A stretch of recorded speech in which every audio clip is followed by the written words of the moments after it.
for her part in the slaying of her own child. The jury simply didn't believe. If I tell me to believe it, there's something to tell me that I'm not to believe, because she just doing that to try to get away, trying to get out the situation and stuff. But the whole time, man, if you really wanted that baby, you would have stopped that man. For sure. Because a mother will do anything to protect their kids, whether they fearful or not, bro. Period.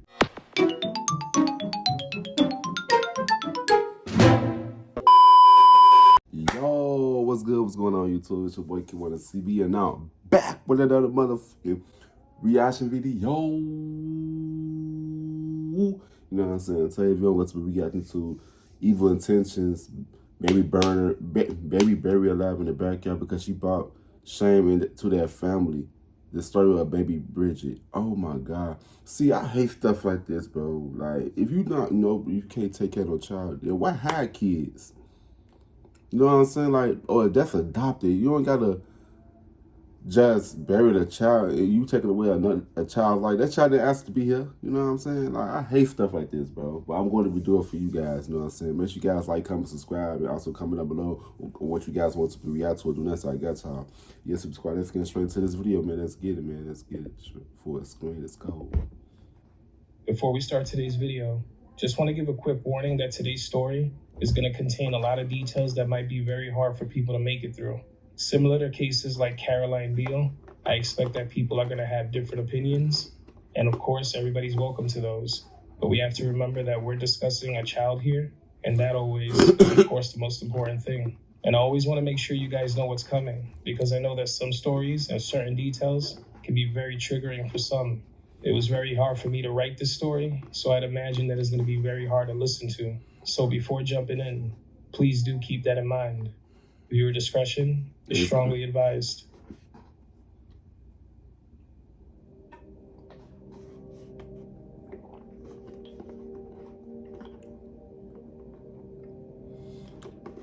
Infanticide. Right.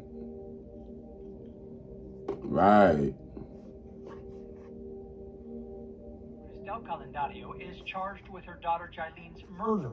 Court documents show the 31-year-old admitted to leaving her baby home alone June 8th while she went on vacation to Puerto Rico and Detroit. When Calendario returned home 8 days later, police say she found Jaileen unresponsive. A really horrific story out of New Mexico. Watch as a woman pulls up to the dumpsters, grabs a black bag from the back passenger door and throws it in the trash. Later that night, some dumpster divers stumbled upon the bag, realizing there was a baby inside. They rescued the infant and frantically called. Weirdos. A woman is charged today with abandoning her baby in a gas station trash can. Keep them legs closed. Vanessa Maldonado. She faces attempted murder and child abuse. Tonight, a northern Kent County couple is charged with felony murder and child abuse in the starvation of their 10-month-old daughter. Oh my Mary God. Welch died Thursday in the family's home near Cedar Springs, later ruled a homicide. And now we're learning the couple's religious beliefs are a reason they didn't get medical help. The baby killed the kid. Tense moments captured by police body cam video. It's full term. What? 9 months? A lifeless baby found dumped inside of a hospital trash can. She just had it. She had it in the bathroom. Was what happened. When I picked up the trash, I thought it was heavy, and so I started looking in there, and on the very bottom, she had it covered with some toilet paper. All over the world, for decades, we've heard many stories that speak of innocent children who've been abandoned, and others who've had their lives taken at the hands of their own parents before even getting a chance to live. It still happens today, and every time it does, we're left questioning why and how anyone could ever do such a thing. In October of 1993, residents of Hempstead, Long Island would find their neighborhood crawling with investigators when a sickening and disturbing secret was brought to light. The horrifying ordeal involved two people who lived right there, among them. But the two individuals in question were not victims. They were monsters who committed a cruel and unthinkable act. And today, we remember the newborn baby girl who paid with her life and never even had a chance to feel love. And the reason behind it all will deeply upset anybody who's listening. On today's episode of Evil Intentions, this is The Heartless, the story of baby Brigid.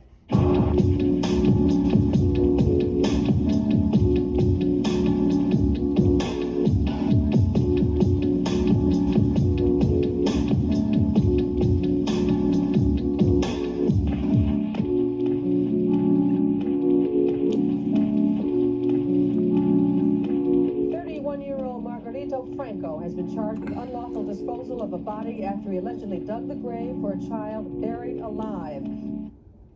Brigid Galino was born on June 9th of 1993 on Long Island, New York.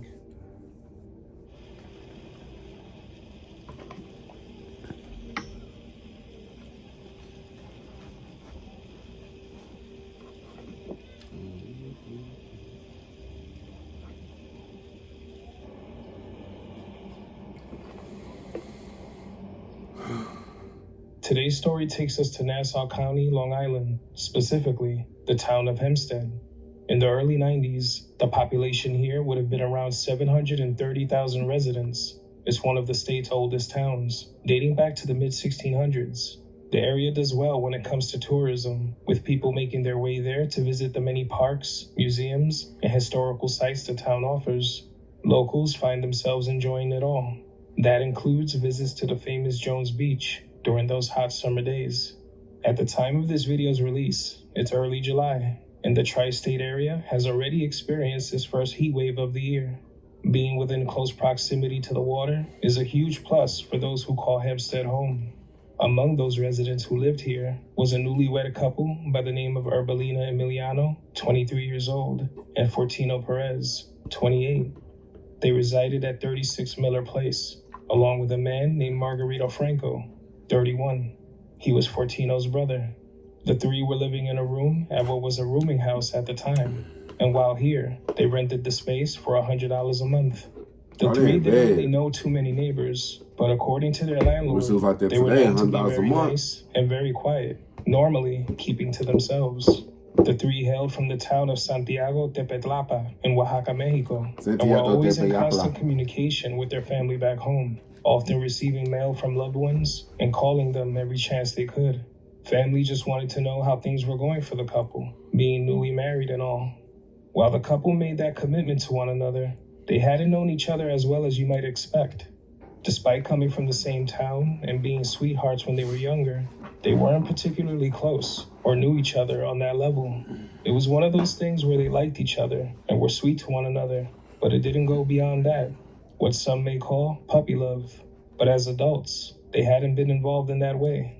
When they arrived in New York, they both lived in Hempstead, like others who made the same journey before them, and they would sometimes separately take the trip back home to visit their families. It would be in January of 1993, after one of those visits back home, when Emiliano and Perez, both in Mexico at the same time, would get to know each other a bit better, and that's when they started their relationship. From there, things moved very quickly, and by April of 1993, they were married. Toward the end of May into early June of 1993, Emiliano and Perez left Mexico and came back to Nassau County, where they would reside at 21 Union Place for a short while, and soon after to 36 Miller Place. Perez would end up getting a job as a kitchen worker at a cafe in Baldwin, New York, where he seemed to fit in with the rest of the workers. Others at the job described him as always being a hard worker. The job didn't pay much at the time, but every little bit helped, especially because later on... Especially in New York. New York should be so expensive. They pay you less, but they cost of living is so fucking expensive. I feel I can't never live in New York. Never. I would visit, but living, no.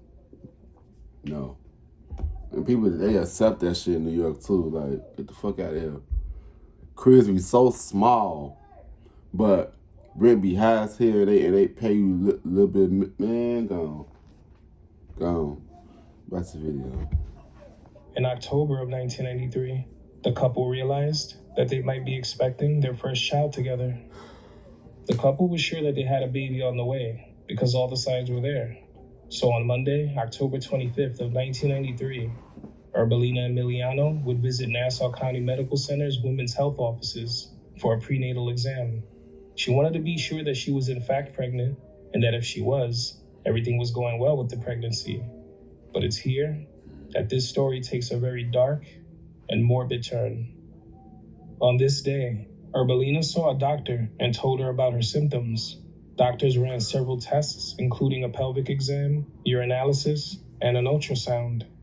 The couple was right. She was 3 months pregnant, and all looked to be normal with the pregnancy. Great news for the couple. But while at the hospital, Herbelina would end up seeing some workers that remembered her from the last time she had a baby, only a few months prior, in June of 1993. You see, Herbelina was more than familiar with this place. She had delivered a baby here before. The workers, who were always happy to see a healthy woman back in their offices, asked her how her child, a baby girl, was doing. The answer Man, I know she felt guilty as hell, bro. Like, why would y'all kill a baby and go back and have another one? See, y'all need to keep your motherfucking legs closed, bro. Like, people be trying to put all their issues on their kids, but when the whole time it's they the reason it's the fucking problem, bro. Like, that baby had nothing to do with anything. I said, that's, man, for me reading at the title, we talk about they brought bad curses to the family. Man, get the fuck out of here, bro. The curses is y'all. But made the video. Left them more than a little surprised. She would tell the doctor and other workers that the baby was dead. She was quite vague about how the child died and couldn't really give a reason. She didn't reveal much, except for one very disturbing piece of info. She told the doctor that the baby had died months ago and she was buried in her very own backyard.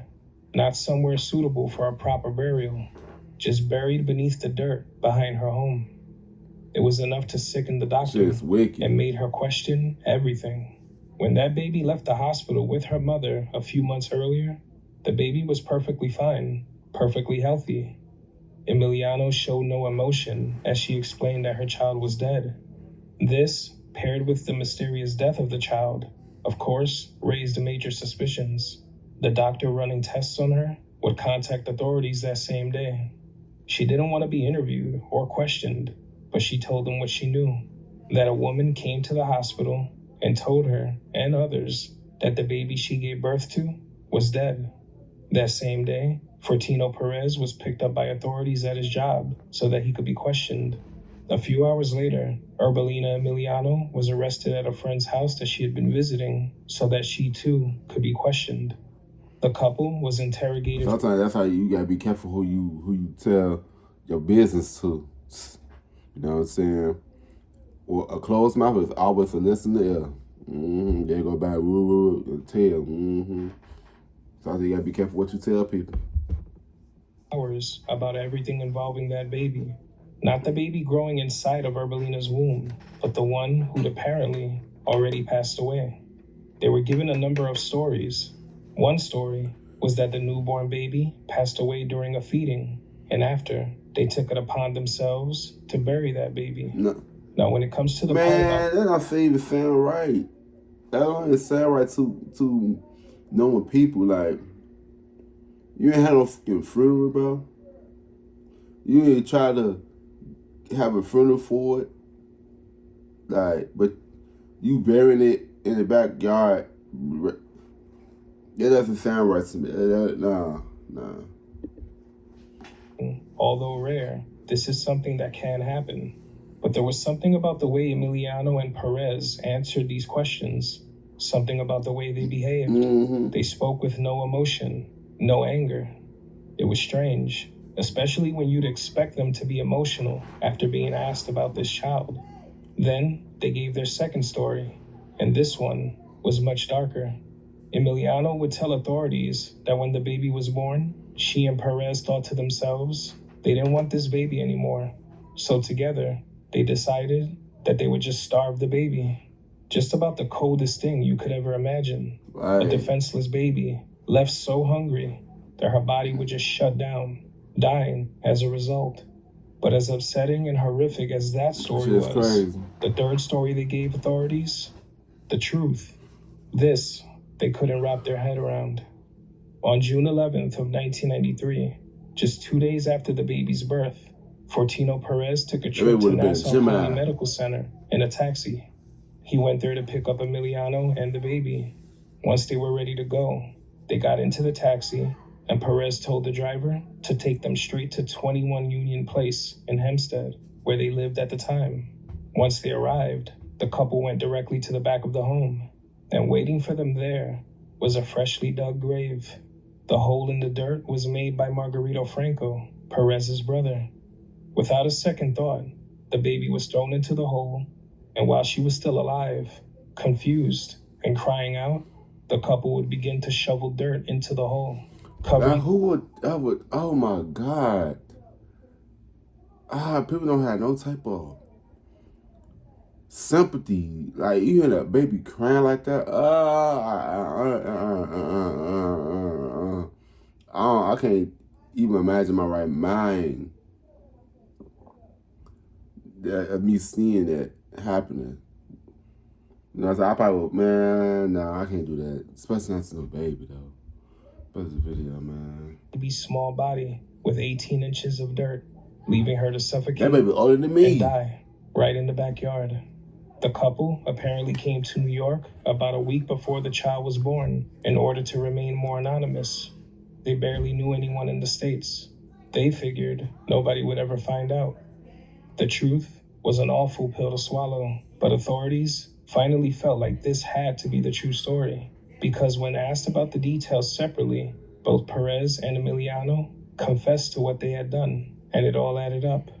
All that was left was confirming it by going to where the child was said to be buried. Authorities will go to 21 Union Place at around 9 a.m. on October 26 of 1993, and they went straight to the backyard, where they carefully dug, looking for a baby's small body. And sure enough, at around 11 a.m., they found exactly that. Under nearly 2 feet of mud and dirt were the remains of a newborn baby. She was dressed in a pink outfit, still wearing the hospital bracelet on her wrist. It showed that she was 6 pounds and 8 ounces. A pink pacifier was where her mouth used to be. Her body was badly decomposed. The sickening story that authorities were told turned out to be true. And the reason why this was done left them angry and in disbelief. Emiliano would tell detectives that the reason for them burying this child alive was because Perez wasn't the father. You see, before all of this...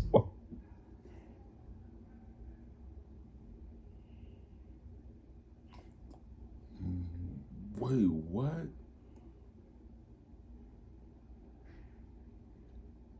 Huh? So they give you a reason to kill a baby? Get the fuck out of here. You out here being a hoe. Out here fucking on other dudes. Let's get back to this video. In New York in 1991, Emiliano began dating a man named Enrique, who also lived in Hempstead. They dated until late 1992, when Emiliano went back to Mexico. Just a few months after this, in January of 1993, she began dating Perez, but she was already pregnant with Enrique's child. She became pregnant in September of 1992, which meant that when she married Perez in April of 1993, she was already 7 months pregnant from her previous boyfriend. They buried the... And Perez still went with her? Knowing that she was pregnant? You think this is different. In order to, quote, spare Perez the embarrassment of raising another man's child, and also so that the child wouldn't come between them. As cold as can be. Yeah, weird. Perez told authorities he had... She allowed that shit to happen. Emiliano told him of her pregnancy a few weeks after they got married. And as soon as he learned about it, they started to make plans on how to get rid of the baby whenever it was born. Enrique, who fathered the child, stated that when he first learned of Emiliano being pregnant, he told her he would give her the money to terminate the pregnancy. So he sent her $250. And he gave you the money for it. He gave you the money to get rid of the baby, but nah, you want to be selfish and you want to get rid of the baby, but come on now. You could at least did that study cutting the baby once the baby was born. Oh my goodness. Mexico, and sometime later, when he saw her again, she told him that she was still pregnant. She never explained why she didn't follow through with the procedure. He stated he never led her to believe that they'd ever be together or have a family together. Their relationship was mainly physical, but he still played a major role. It was careless thinking on his part to believe that the promise of a visit to the clinic would fix everything. Definitely not the way to go about that. But rather than give the baby up for adoption, drop the baby off at a safe haven, or even leave the child with someone at the hospital. Exactly. That's exactly what I just said. Instead of cutting it, why y'all just give it up for adoption?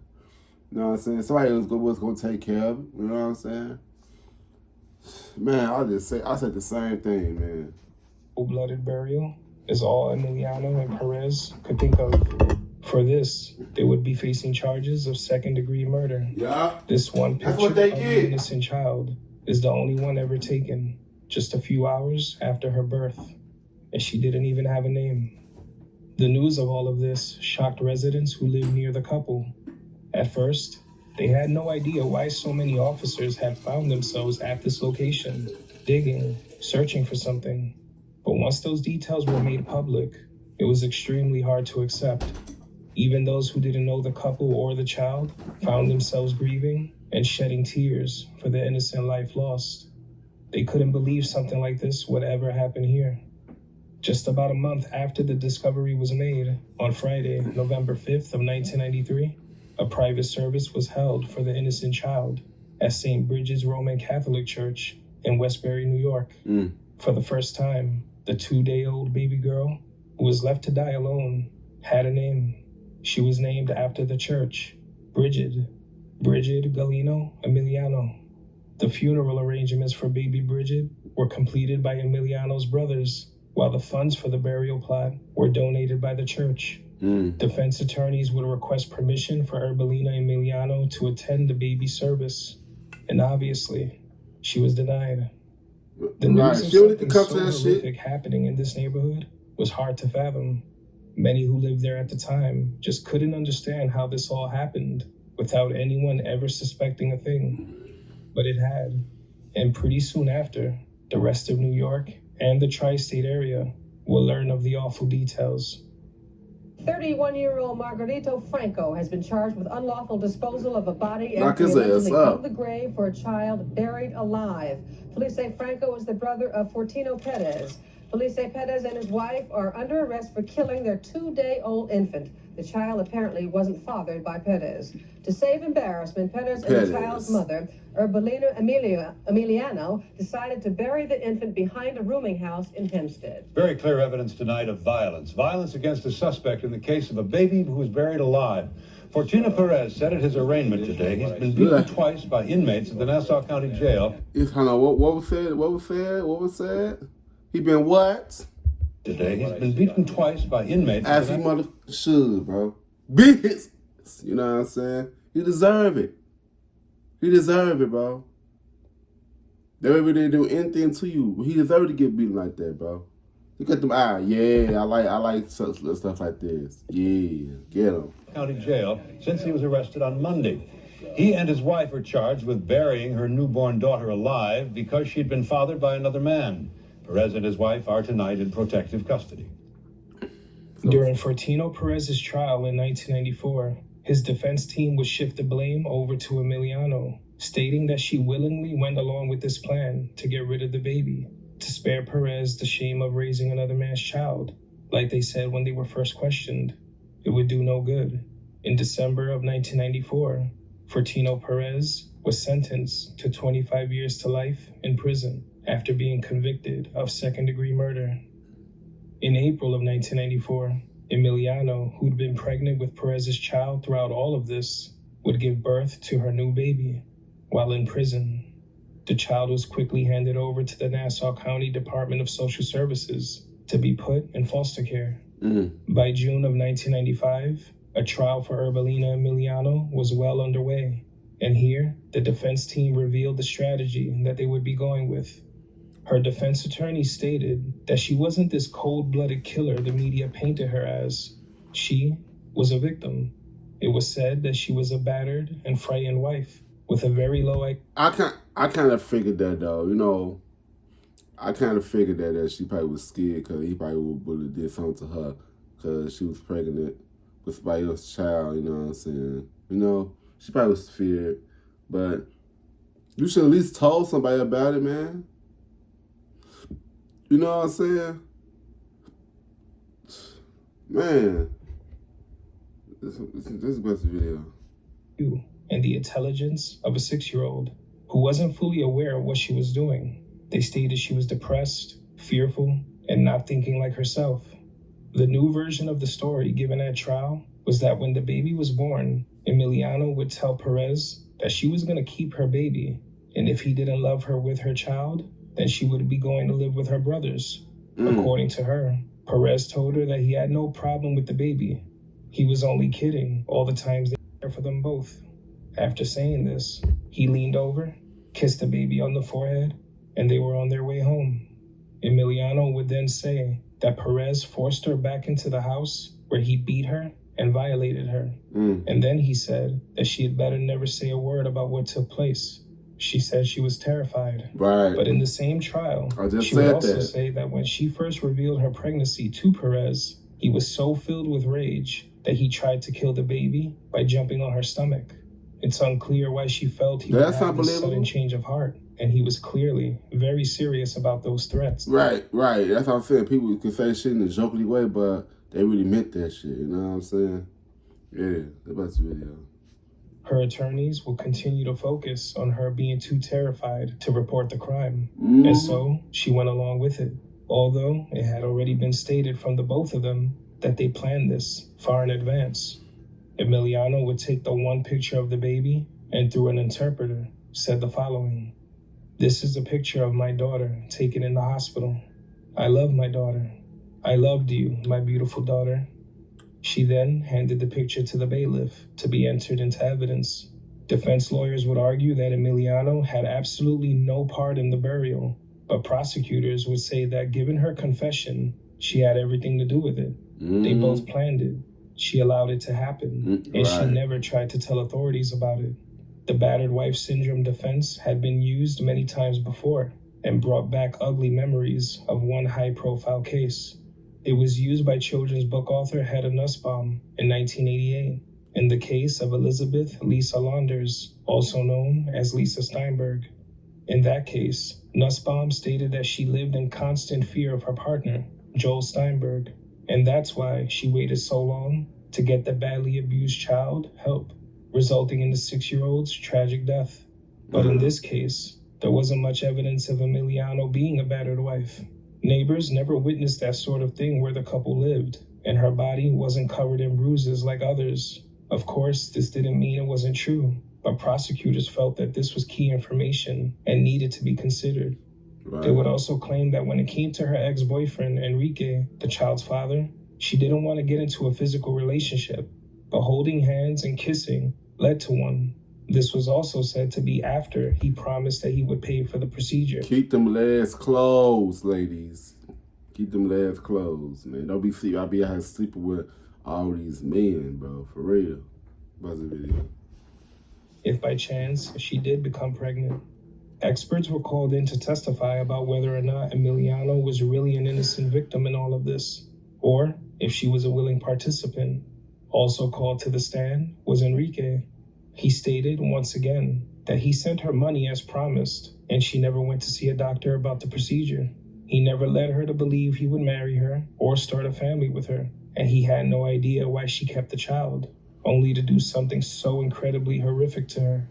Jurors were torn as they listened, knowing that he too played a role by so carelessly bringing a child into this world. Even after going on the stand to discuss the grim details, he told reporters that he wasn't even sure if the child was truly his. On July 20th of 1995, after 3 days of deliberation and several moments when the jury wasn't able to come to a decision, the verdict was in. Herbelina Emiliano was found guilty for her part in the slaying of her own child. The jury simply didn't believe. If I can tell them to believe it, there's something to tell me that I'm not to believe, because She just doing that to try to get away, trying to get out the situation and stuff. The whole time, man, if you really wanted that baby, you would have stopped that man. For sure. Because a mother will do anything to protect their kids, whether they fearful or not, bro. Period. That's the video. That she was just someone who feared for her life. She would be sentenced to 15 years to life in prison. Her defense lawyers were disappointed in the outcome, saying she was an innocent victim and calling the decision an abomination. The assistant district attorney also voiced her disappointment, saying Emiliano deserved nothing but the maximum sentence of 25 years to life in prison. She would say the following: she shouldn't get any benefits because she is a woman.